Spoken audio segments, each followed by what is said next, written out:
He is one of the most famous men on the planet. Probably after the Queen, Harry is the second most popular royal act, if you like. He's the member of the royal family that most people would say, I'd like to have a drink with him. A young royal who has stood out from the rest of the family.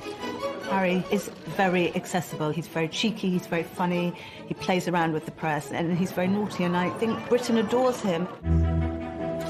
But behind the smiles, Prince Harry has had to face unique difficulties. From his parents' very public marriage breakdown. Harry was very often devastated by what was so public. To losing his mother. He said that no child should ever be made to do what he did. And struggling to find a role for himself. On the right! Quick! March! Tonight, royal experts and insiders lift the lid on Prince Harry's inner turmoil. If you look back over his life, you can see moments where his troubling side has come to the fore. And we reveal how the problems of his past led him to his present path. Harry blames the media for the death of his mother. He was determined that they wouldn't do for Meghan what they did for Diana. Living a life of privilege, are some of Harry's issues first world problems? Or has he been expected to suffer in silence in an institution famous for keeping a stiff upper lip? I think he's very warm, I think he's very fun-loving, but I think he's also quite troubled and he's quite open about that. He is quite conflicted when it comes to balancing his private and public life, and really always has been. He said he wants to be ordinary. He can't be ordinary. He is a member of the royal family.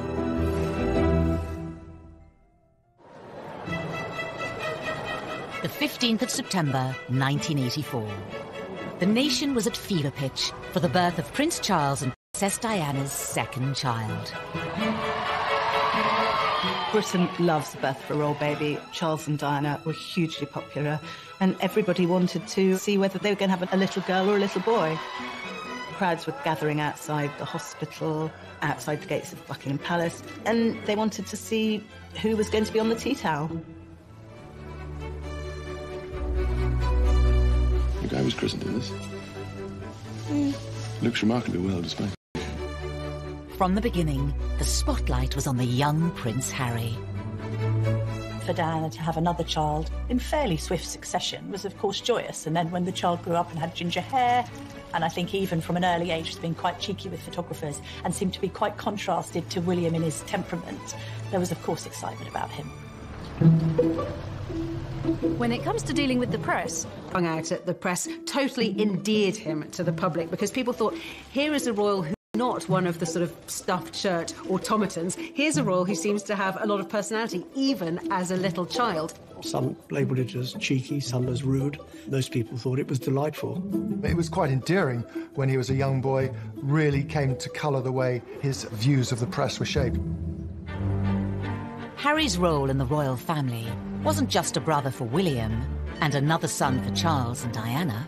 On paper, Prince Harry's start in life was incredibly privileged, incredibly lucky, but actually in reality, being born as the younger brother of the future King of England is a very difficult position to be born into. Of course, they're known rather unkindly as the spare.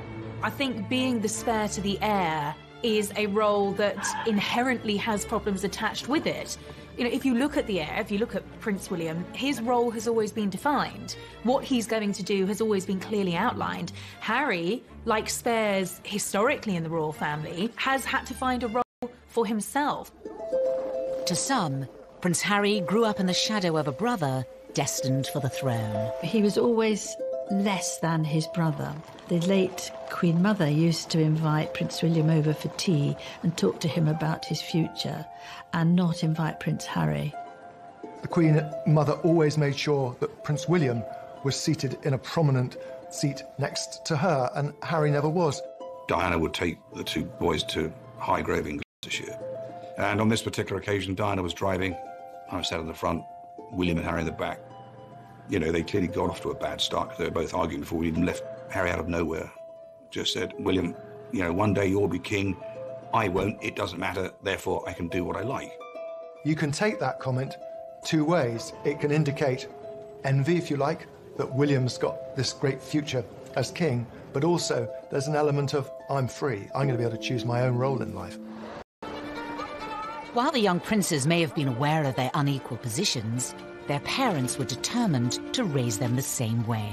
Diana was very conscious that she wanted the palace to treat the boys equally and to give Harry as many opportunities that were afforded to William. You know, Diana was very fair about how she treated them. There were no favourites, as I saw it. Prince Charles shared Diana's concerns about making sure the boys shared things in their early years, but certainly other more senior members of the family privately would say, well, this is nonsense. I mean, William is the future. All our efforts must go into educating William. It was William who the Queen would invite for lessons in kingship, if you like, when he was at Eton and she was at Windsor Castle.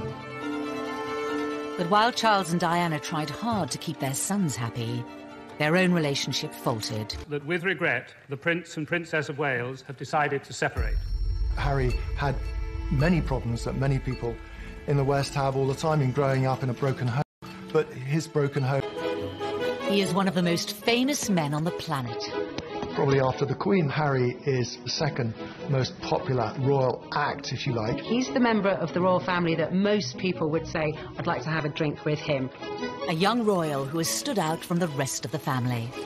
Harry is very accessible. He's very cheeky, he's very funny, he plays around with the press, and he's very naughty, and I think Britain adores him. But behind the smiles, Prince Harry has had to face unique difficulties. From his parents' very public marriage breakdown. Harry was very often devastated by what was so public. To losing his mother. He said that no child should ever have been made to do what he did. And struggling to find a role for himself. On the right! Quick! March! Tonight, royal experts and insiders lift the lid on Prince Harry's inner turmoil. If you look back over his life, you can see moments where his troubling side has come to the fore. And we reveal how the problems of his past led him to his present path. Harry blames the media for the death of his mother. He was determined that they wouldn't do for Meghan what they did for Diana. Living a life of privilege, are some of Harry's issues first world problems? Or has he been expected to suffer in silence in an institution famous for keeping a stiff upper lip? I think he's very warm, I think he's very fun-loving, but I think he's also quite troubled and he's quite open about that. He is quite conflicted when it comes to balancing his private and public life, and really always has been. He said he wants to be ordinary. He can't be ordinary. He is a member of the royal family.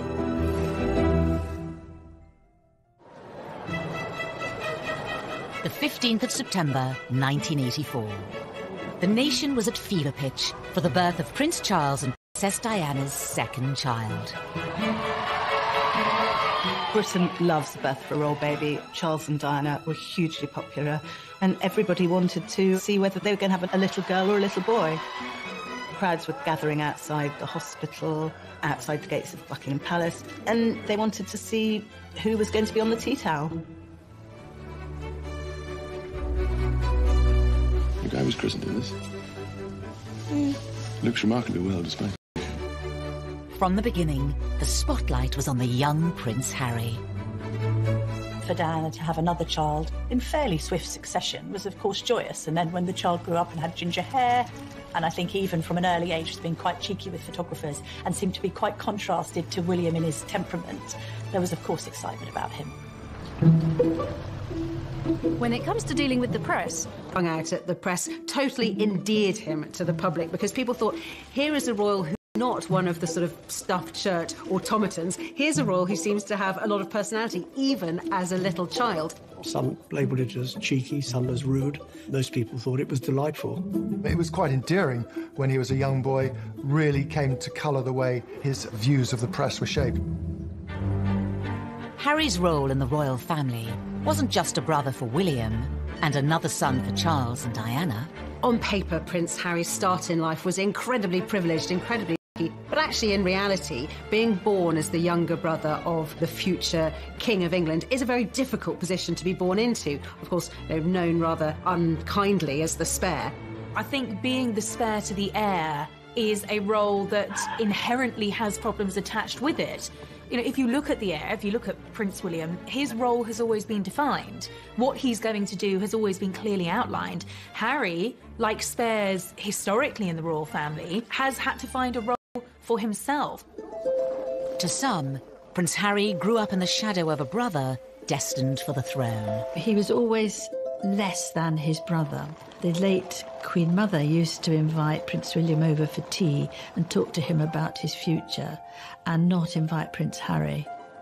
The Queen Mother always made sure that Prince William was seated in a prominent seat next to her, and Harry never was. Diana would take the two boys to Highgrove in Gloucestershire. And on this particular occasion, Diana was driving. I was sat in the front, William and Harry in the back. You know, they clearly got off to a bad start because they were both arguing before William left Harry out of nowhere. Just said, William, you know, one day you'll be king. I won't. It doesn't matter. Therefore, I can do what I like. You can take that comment two ways. It can indicate envy, if you like, that William's got this great future as king, but also there's an element of, I'm free. I'm going to be able to choose my own role in life. While the young princes may have been aware of their unequal positions, their parents were determined to raise them the same way. Diana was very conscious that she wanted the palace to treat the boys equally and to give Harry as many opportunities that were afforded to William. You know, Diana was very fair about how she treated them. There were no favourites, as I saw it. Prince Charles shared Diana's concerns about making sure the boys shared things in their early years, but certainly other more senior members of the family would privately say, well, this is nonsense. I mean, William is the future. All our efforts must go into educating William. It was William who the Queen would invite for lessons in kingship, if you like, when he was at Eton and she was at Windsor Castle. But while Charles and Diana tried hard to keep their sons happy, their own relationship faltered. That with regret, the Prince and Princess of Wales have decided to separate. Harry had many problems that many people in the West have all the time in growing up in a broken home. But his broken home was exposed on a most extraordinary scale. The entire planet tuned in to learn every detail about the Charles and Diana separation and divorce, and inevitably the focus on Harry and William followed. Harry was very often devastated by what was so public. He couldn't understand why his mother would wish to be so public with so much of her life. Harry was always the baby of the family, and whether it was at school or whether at home, every effort was made to shield him from the newspaper headlines and to protect him from his parents, who really, by that stage, were in a pretty bad way. The War of the Waleses saw Charles and Diana's separation and divorce play out on the front pages and to TV audiences of millions. For the children to hear both parents to come on television at separate times, to admit to having affairs and to admit to happy they both were when these kids were at boarding school. Can you imagine how cringe-making it must have been for them? Highly embarrassing. And I don't think that makes them secure. In later years, Harry would admit his parents' divorce left him feeling like he didn't spend enough time with either of them. I think Harry found it quite difficult kind of being shared between parents and spending some time at Kensington Palace with Princess Diana and then going to Clarence House and then to Highgrove, his father's property in Gloucestershire. In this sense that he didn't really have a permanent home was difficult for him. The divorce was finalised in 1996. A year later came a far bigger blow for the royals, and especially for Harry, at the age of just 12. We have reports from Paris that Diana, Princess of Wales, has been killed in a car accident. Harry really did feel the loss of his mother. Being the youngest, he was, as much as William was close to his mother, he was probably a little bit closer. It's incredibly difficult to lose your mother at such a tender age, especially if you're in the public eye. And I think that Harry's had a unique set of circumstances to cope with.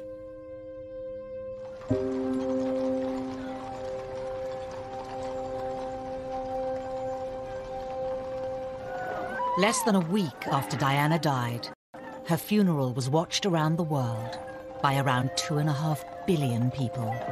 I don't think anyone will ever forget the sight of Harry walking behind his mother's coffin, so small, so young, so grief-stricken. But this is part of being, it's been very difficult for him There's a mantra within the royal circles that you do not wear private grief on a public sleeve. And they were incredibly brave in the way they presented themselves. All around them, people were caterwauling, weeping, wailing, and anybody hearing that would break down. But no, they didn't. Which was actually very selfish of most people, because somewhere in amongst all that national outpouring of grief, the private grief of the boys got lost. Ever since Diana's death, Harry has been in no doubt about who he blames for the tragedy. I think it was inevitable that Harry blamed the press for the death of his mother. In fact, it was much more grey. There were a lot of photographers outside the Ritz Hotel, but both Diana and Dodi chose to go out that evening. Being part of this family in this role, in this job, every single time I see a camera, every single time I hear a click, every single time I see a flash, it takes me straight back. So in that respect, it's the worst reminder of her life as opposed to the best. For 2 decades, Harry said very little about losing his mother. But in recent years, he has lifted the lid on the emotional turmoil he's been experiencing. He said that no child should ever be made to do what he did. The experience of that, the trauma of losing his mother, has culminated in years of personal crises for the prince, something that he's struggled with in adulthood. And I think, having spoken so openly and courageously about the impact that losing his mother had on him, we now do have some understanding on just how much that has shaped him. Harry revealed he had been seeing a mental health professional to help him with his grief. It was a big surprise when Harry came out and said he'd had these mental welfare problems, the fact that he sought help, treatment. We learned that it was William who had not forced him, but said, you've really got to get some help here. We also learned that he'd taken up boxing to try and control his aggression, and the aggression was a consequence of his mourning, and he was still dealing with his grief over his mother's death. But it would take nearly 2 decades for Harry to seek help. In the years after Diana's death, the young prince would deal with his troubles in a very different way. The sadness and the grief would make him behave in a very inappropriate way. He had problems with excessive drinking and also problems with drugs.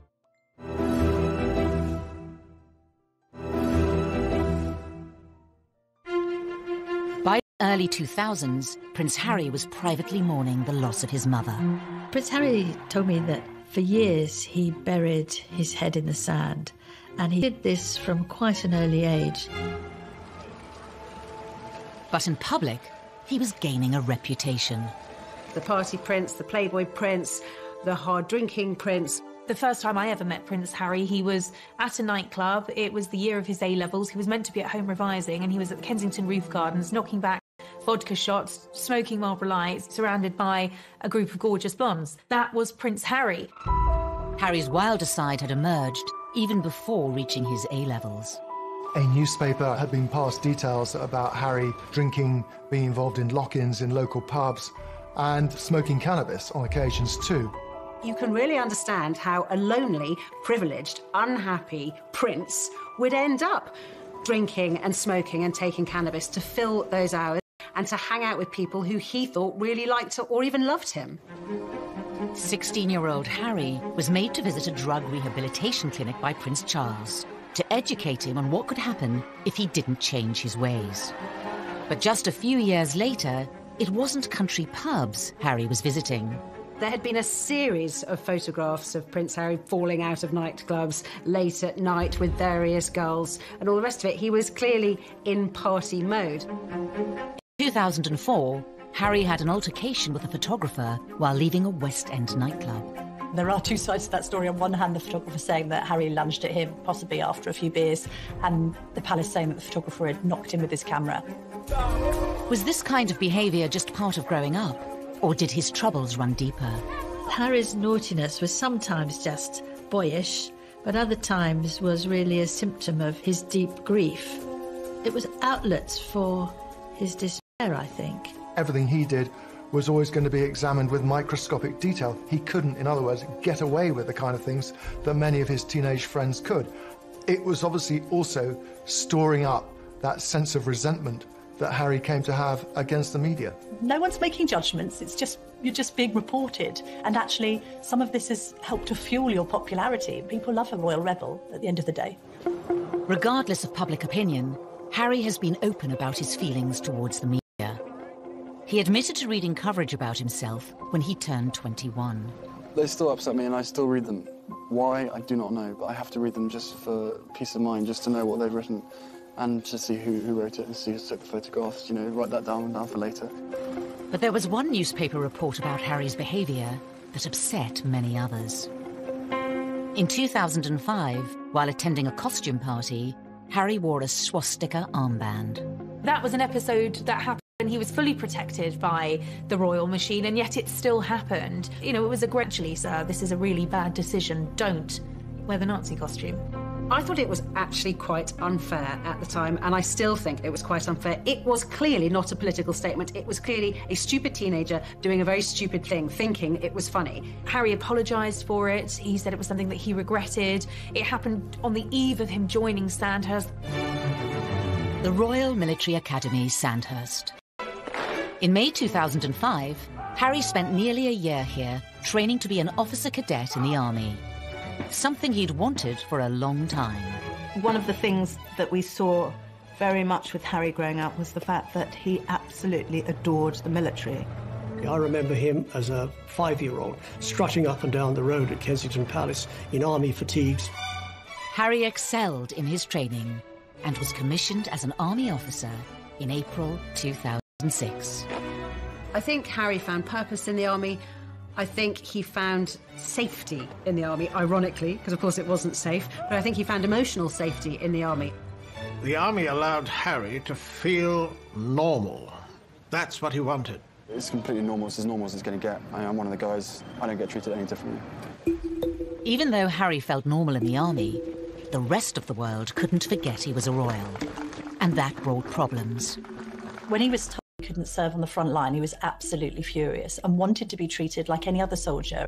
I have decided today that Prince Harry will not deploy as a troop leader with his squadron. There was a U-turn on a decision to deploy Harry to Iraq in 2007 over safety fears. I joined the army unless I thought I was going to. Simple as that. If they said no, you can't go front line, then I wouldn't drag my sorry ass through Sandhurst, and I wouldn't be where I am now, because the last thing I do is have my soldiers sent away to Iraq or wherever like that, and for me to be held back home, twiddling my thumbs, thinking, well, what about David? What about Derek? At that time, everyone else was going to Iraq, and he felt he should too, and it was enormously frustrating for him. Eventually, Harry was allowed to serve in combat zones.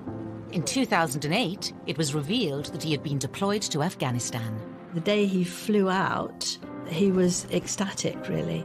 He said that being in theatre in Afghanistan, something that most people would find frankly terrifying, was as normal as he was ever going to get, and he loved it for that reason. But his time on active duty was short-lived. A media blackout was imposed on Harry's posting for his protection until an Australian magazine revealed where he was, and he was forced to leave. He'd had his opportunity in Afghanistan cut short. He could see which way the wind was blowing, that it was unlikely he'd get another retraining to become a very competent Apache helicopter pilot, and this allowed him to have a second bite at the cherry and to go back out there. On his second deployment, the media were allowed much more access to Harry. Not that he was happy about it. And so what do you think the public perception of Harry is? I don't know, it fluctuates. It depends on what the media want to write, I suppose. I'm out here doing a job and I really enjoy it. I never wanted you guys to be out, but there was an agreement made to invite you out on the deal that the media didn't speculate before my deployment. That's the only reason you guys are out here. Harry may not have wanted the cameras there, but it did give the world a chance to see him in his element. If you speak to anybody in the military, they will always say he was absolutely fantastic. Being dragged away from my guys, I think it was all done. It wasn't done in the wrong way, but it was just.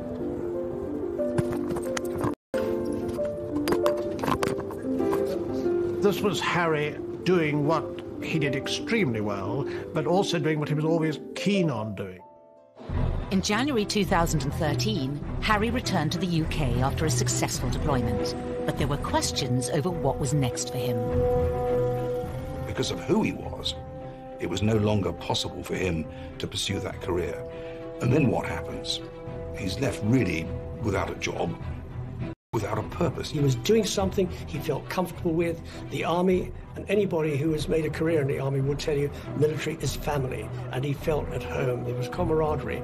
And by the time he got out, he was a little bit lost because he really didn't know what to do, and that winds back to the spare. There is no defined role for that spare. Because he certainly wouldn't contemplate an army desk job. He's not the type of person who would fit in to that, and therefore there was a huge question mark, what would he do next?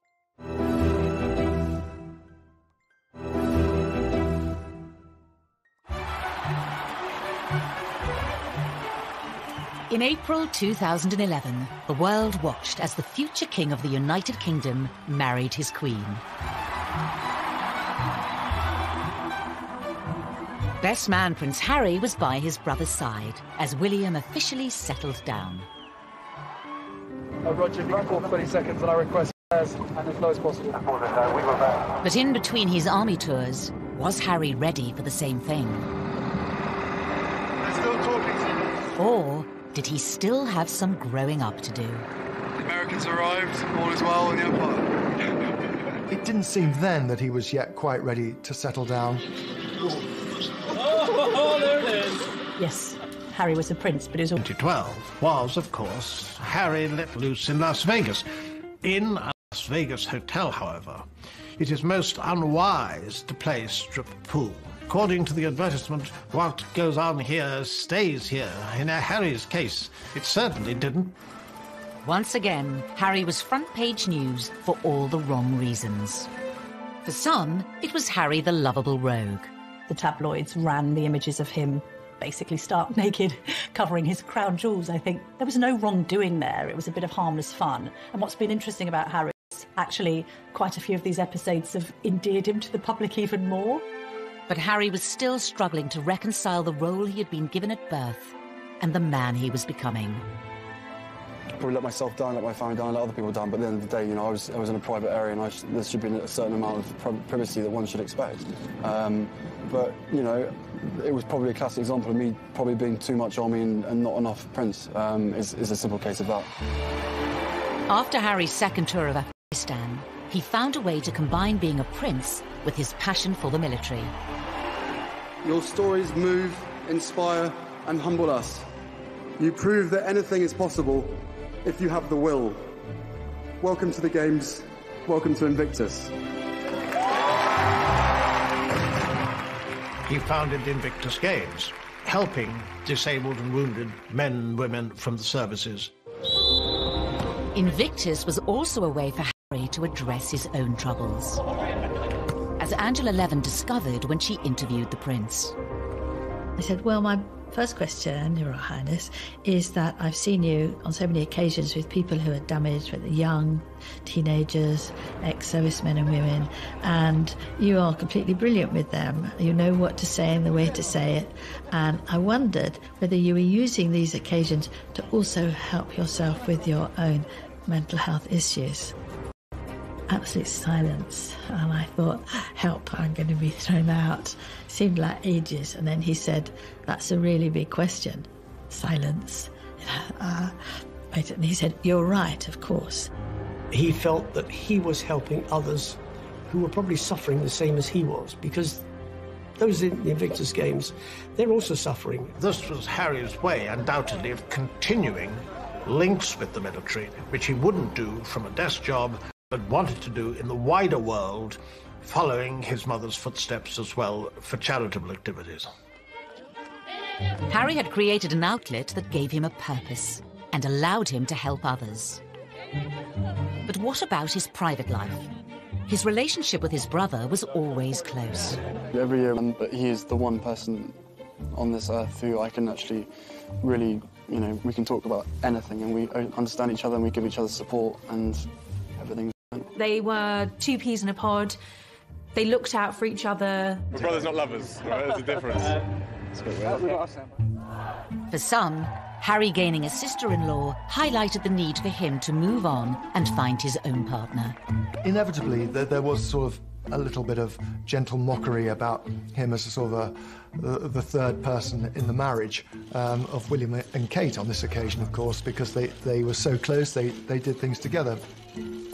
There's an awkwardness to that scenario, a couple trying to carve their own path as newlyweds, and then a prince who's got a great deal to offer, and which takes precedence, and who's more popular when it comes to the press, and how does that work in tandem? So I think there was always friction in that regard with the three of them. Ladies and gentlemen, on behalf of the captain and crew, welcome aboard this flight. We hope you enjoy flying with us. Before takeoff, we would like to encourage all passengers to watch our cabin crew display the safety features of the aircraft. 10, 9, 8, 7, 6, 5, 4, 3, 2, 1, 0.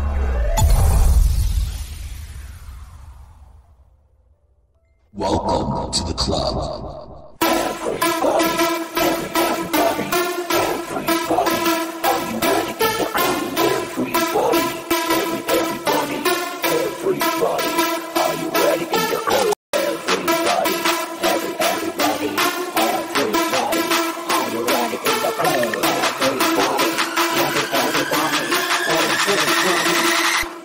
Drop the bass. I think what changed things for Harry was William having his own children, and Harry looking on at Kensington Palace where they were neighbours and thinking that he probably wanted that for himself. It's fantastic to have another addition to the family. I only hope my brother knows how expensive my sitting charges are. It was always inevitable that Harry was going to want to live his own life. Put some effort in. It's the wizard, never the wand. But for Harry, finding a princess of his own would prove difficult. The first love, Chelsea Davy, the girl that he met in South Africa, who he fell head over heels in love with, she had 8 years to look into the goldfish bowl of royalty and to realise absolutely this wasn't the life for her. He lost Chelsea because she didn't like to be in the spotlight. Harry was disappointed, but he was very much younger. Relationship with Cressida Bonus, who was a budding actress. And she, too, didn't like the idea of media intrusion. Media's got a knack of destroying relationships, and she didn't like media intrusion and really didn't want to pursue her acting career, and she walked away. For years, Harry was troubled by his position and the scrutiny that came with it, which would scare women away. It's quite sad when he's one of the world's most eligible bachelors, and at the same time not seeming to be able to find somebody who will take on the job of being in the public eye. There is this sense that they loved him but didn't love the idea of being royal. Then Meghan Markle entered Harry's life, offering him a genuine chance at happiness. After rumours of a relationship, the pair appeared in public together for the first time in September 2017 at the Invictus Games in Toronto. Meghan was different in many ways. She had a degree of fame and had lived through that herself. She was incredibly accomplished as a public performer, as an actress. It gave her great confidence. She seemed incredibly secure herself, and she was that much older than these girls that had gone before. She'd also, of course, been married, which added an entirely different layer to the relationship. Good grief, you know, Prince Harry is punching above his weight here. There's this amazingly glamorous American actress. When I walked into that room and saw her, and there she was sitting there, I was like, OK, well, I'm going to have to up my game. It was almost as if she was a ready-made royal, and therefore a perfect fit for him. In this strong, striking, confident woman, there was actually someone who was very capable of handling the pressure and the scrutiny of being in the public eye. That was something that neither of his two girlfriends had been willing to take on. But the scrutiny would soon affect Prince Harry and his new girlfriend. He issued an unprecedented statement saying, Meghan Markle has been subject to a wave of abuse and harassment. I did not have any understanding of just what it would be like. I don't think either of us did that. We both said that, even though we knew that it would be. Yeah, I tried to warn you as much as possible, but I think both of us were totally surprised by the reaction after the first 5-6 months when we had to ourselves. You could see that the old thorny issue of Harry's relationship with the press was raising its head again. Quite a lot of the press was very, very charged about her background, headlines like kind of straight out of Compton and all of this kind of thing. There was quite an unpleasant tinge to it. There has been some very negative publicity. Not everything that was troubling Prince Harry was in print or written by journalists. Horrible, horrible stuff on social media, and I'm sure they weren't scrolling through it all the time, but you will see the stuff. You know, they're modern young royals. Of course they're going to be on social media. This time, though, the relationship survived. Harry asked Meghan to marry him. What were we doing? Just roasting chicken and having Trying to roast chicken. Trying to roast a chicken, and it was just an amazing surprise. It was so sweet and natural and very romantic. He got on one knee. Having watched Harry grow up, the public saw this as the moment to put his past behind him. They wanted Harry to be happy. They adored Harry, and they wanted him to be content and find the right person. Well, I think that the country were overwhelmed with happiness for Harry, and it all came back to the little boy at his mother's funeral, and then later his heartbreaking confessions about how upset he'd been and how he'd struggled with demons for years, coming to terms with the grief of the loss of his mother. And then he should find this remarkable young woman who has such a different background from him, whom he was so clearly in love with. But was this the beginning of a fairy tale, or the start of another difficult chapter for the already troubled prince? Things were said and done in the run-up to the wedding that both sides regret, but had caused irreparable damage.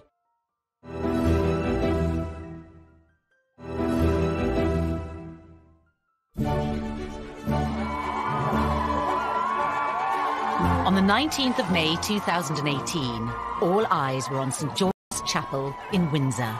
The wedding day was wonderful. Meghan looked beautiful in her dress. Harry couldn't have looked happier.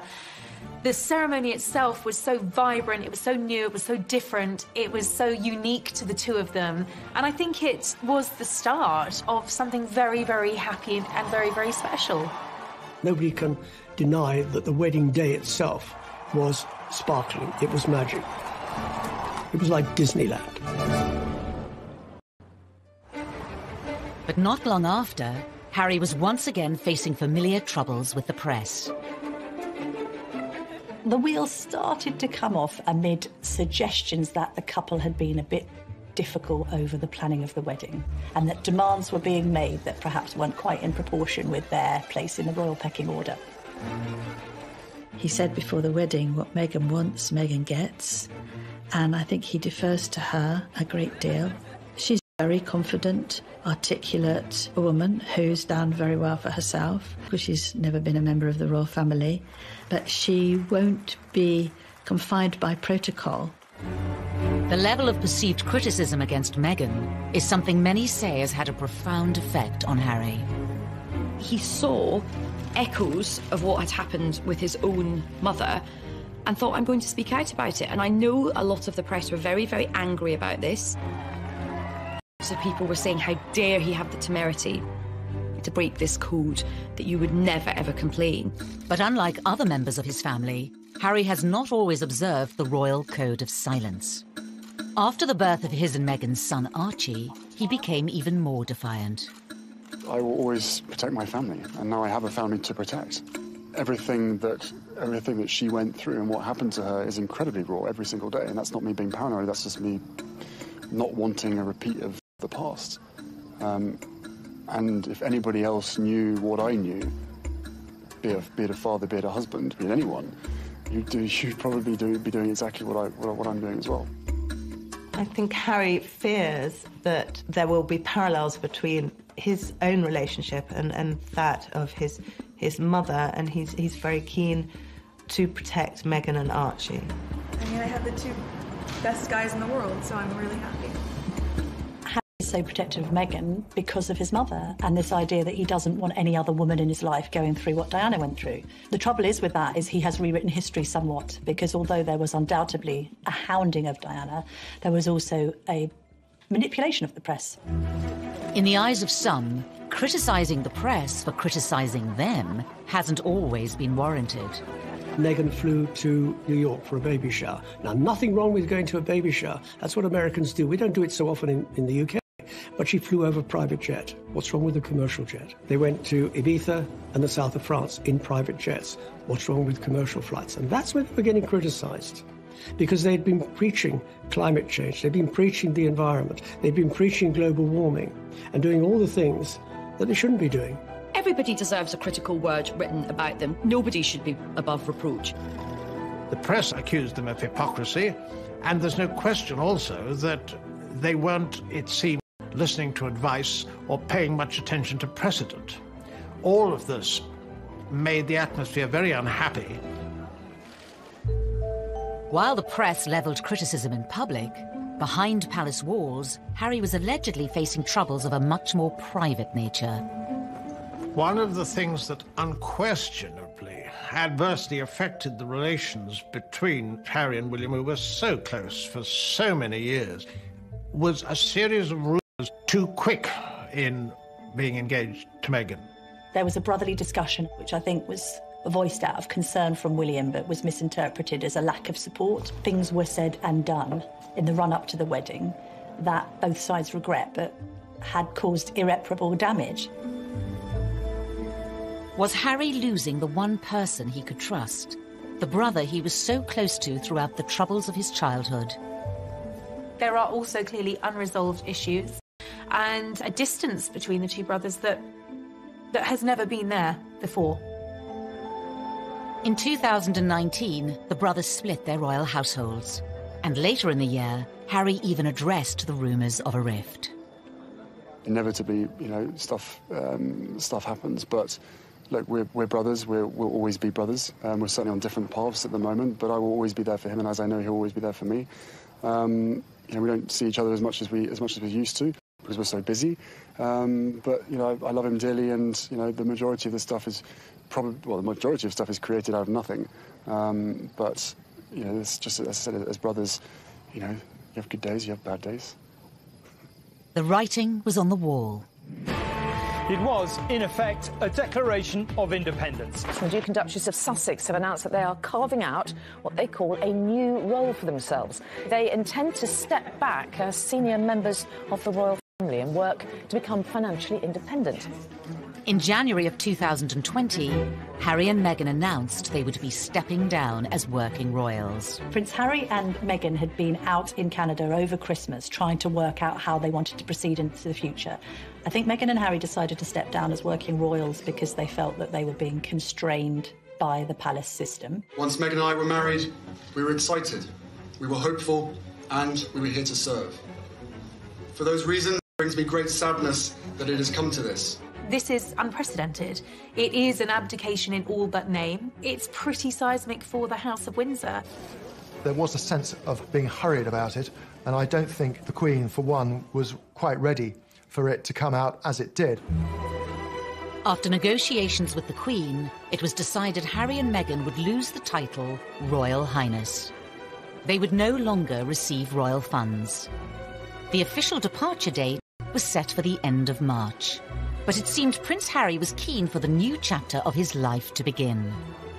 Before giving a speech in Edinburgh, Aisha Hazarika was the first person to introduce the new, titleless Harry to the world.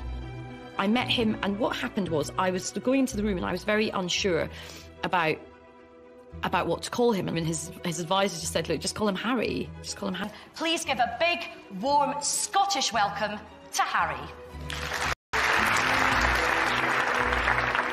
I turned him from a prince into a commoner. I have that effect on people. But it was actually very fitting because this was him ending one period of his life and beginning a new period. Harry and Meghan's final royal engagement was in early March, and for some it seemed the prince's troubles were still on display. To use common parlance, the Commonwealth Day service was #Hawks. There was quite a lot of tension there. There was some interesting body language with both of the brothers studiously examining their programmes and not really talking at all. Meanwhile, Meghan's there with a megawatt smile, trying to make the best of things. The lack of warmth between them was, well, yeah, I mean, from having seen them so close for so many years, it was quite startling. The couple plan to split their time between Canada and the UK. Whether that will solve Harry's troubles remains unclear. We will see whether or not that brings the contentment and the peace that they're seeking. He knows in his heart what he wants to be. He said he wants to be ordinary to me. He can't be ordinary. He is a member of the royal family. Wherever he goes, he will be known as a member of the royal family. It's still unclear how the couple's new life, away from palaces and courtiers, will pan out. The Queen has made it very clear that she would always welcome him back. And arrangements where they have to drop the titles and not receive the sovereign grant and all these restrictions are only for a year. And after that, it's going to be looked at again. So they're really under the watchful eye of the royal family for the first year, which they probably don't like at all. The future for Harry and Meghan poses many questions. Will they be free to speak their mind? Recently, Harry was caught off guard by Russian comedians in a prank phone call in which he spoke candidly, unaware it was a hoax. I don't mind saying this to you guys. I think the mere fact that Donald Trump is pushing the coal industry so big in America, he has blood on his hands, because the effect that has on the climate and on the island nations far, far away, again, out of sight, out of mind. I think he's definitely going to be off the leash. I mean, I don't get the impression he's going to be sort of gratuitously, confessing all, but there will come a point where I think the lid will get lifted on this whole saga. Despite his popularity with the British public, Harry has long been a troubled prince. Will his dramatic break from the royal family finally allow him the freedom to start a new life and leave his troubles behind? Maybe it'll work for them. Maybe he'll be a much more... They find themselves and they are equally as successful as they have been. There is a great sense of loss, that this is Britain's loss, this is the royal family's loss at the end of the day, and it's North America's gain.